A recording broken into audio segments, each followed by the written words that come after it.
Adakah kamu ada di situ buat nyambut Nabi Muhammad SAW?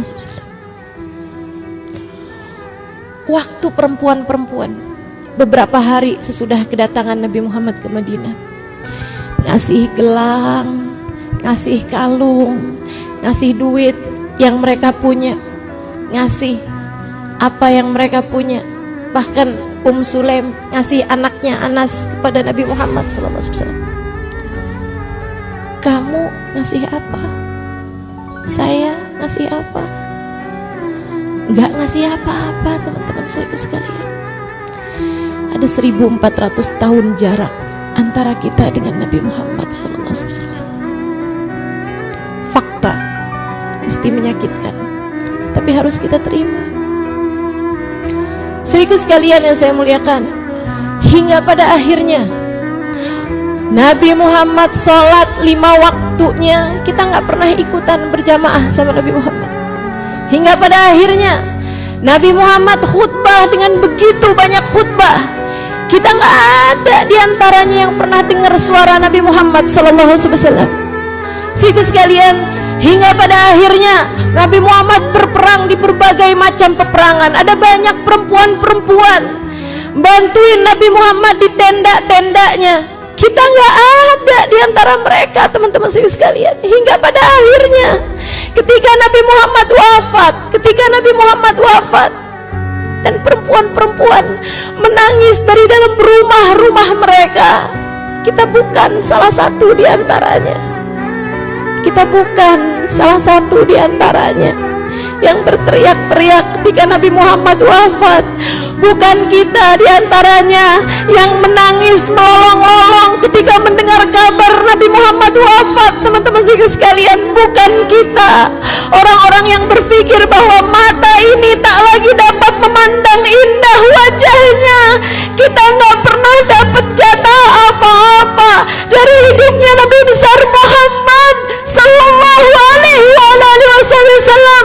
Andai bisa beli dengan berapapun harganya, saya ingin membelinya, teman-teman.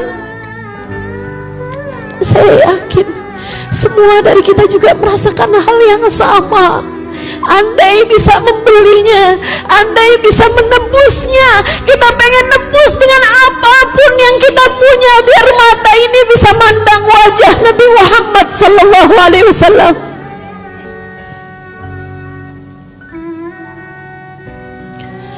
Andai kita bisa melakukan apapun, tentu kita ingin melakukan apapun demi telinga ini mendengar suara Nabi Muhammad SAW.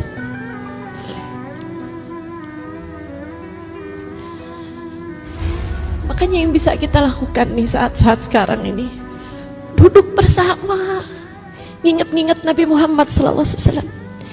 Sehingga andai pun kita nggak bisa dapetin hidupnya Nabi Muhammad di atas muka bumi ini, kita nggak lagi terhalang sama hidupnya Nabi Muhammad nanti di akhirat, teman-teman.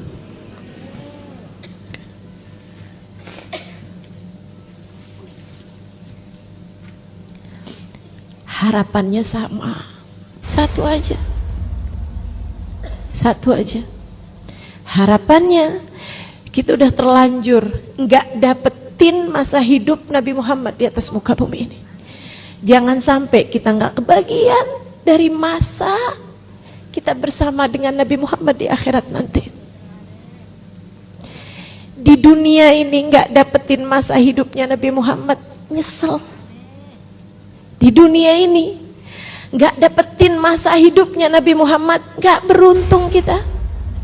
Saudaraku sekalian, man ra'a wajhaka yas'ad.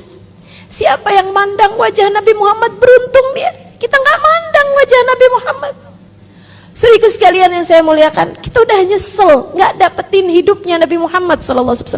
Sekurangnya jangan sampai kita nggak kebagian dari masa hidupnya Nabi Muhammad di akhirat. Saudariku sekalian, biar ada Nabi Muhammad dalam kuburmu, biar ada Nabi Muhammad pada mahsyarmu, biar ada Nabi Muhammad saat amalmu ditimbang, biar ada Nabi Muhammad Saat kamu datang ke telaganya Nabi Muhammad, biar ada Nabi Muhammad. Saat kamu lewat di atas jembatan, biar ada Nabi Muhammad.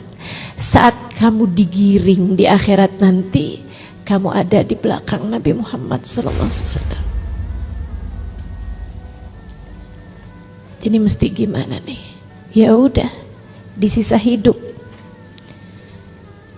coba belajar buat narok Nabi Muhammad dalam hati, teman-teman. Di sisa hidup berapa lama sih? Berapa lama? Sisa hidup saya, sisa hidup kamu, sepenggal kehidupan yang kita punya, teman-teman. Saya 1979 lahirnya, sampai nggak tahu tahun berapa saya udah nggak ada lagi di atas muka bumi ini. Saya kepengen di sisa hidup yang saya punya ada Nabi Muhammad saya bawa di hati saya. Dan saya rasa semuanya juga seperti itu. Bawa Nabi Muhammad dalam hatimu, teman-teman.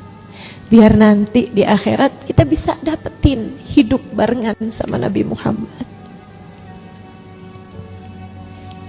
Gak banyak hal kok yang bisa kita kerjain. Berlebihan saya rasa kalau Ustaz Amiro bilang saya gitu, gambaran orang yang dipengenin sama Nabi Muhammad. Siapa saya?